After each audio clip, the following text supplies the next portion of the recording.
Təbii ki, Qarabağ Azərbaycanın neçə qat çempionudur. Çempiona qarşı oynamaq həmişə əlavə motivasiya verir ki, ciddi hazırlaşırıq. Çünki Qarabağ elə komandadır ki, səhvi bağışlamır elədiyi səhvdən. O gün müdafiədə komanda olaraq maksimum diqqətli oynamağa çalışdıq.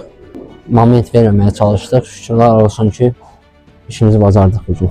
Bugün arkandarca Yusuf qapısı olmağı sənə o şey verir, yani rahatlığı verir, arxayınlığı verir ki, daha rahat müdafiə fazlasında daha rahat müdafiə. Təbii ki, qapıçının güvənli oyunu müdafiə xəttinə əlavə bir özgüvən verir. Yəni biz özgüvənli oynadıq bugün komanda şəklində. Yəni o da təbii ki, qapıçının böyük rolu var.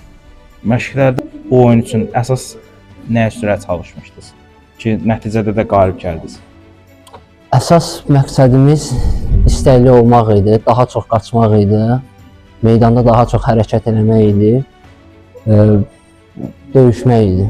Yəni sadəcə bu. Yəni qalanlar ikinci planda, əsas istəkli döyüşmək idi. Qarabağın oyununun sənin tərəfə düşəcəyini bilirdik də, yəni Azərbaycan səndən əlavə xüsusi olaraq necə məşğul? Daha çox kəsməklə bağlı, epizodu kəsməklə bağlı. Daha çox müdafiə planında mən qalırdım, mən daha çox qalırdım. Bir əks tərəf daha çox qoşulurdu. Mən daha çox öz mövqeyimdən reydlər olmasın deyə daha çox müdafiədən oynayırdım bu oyun. Mövsümün sonunda düşünürsəm ki, Kəpəzlə Premyer Liqada qalacaqsınız.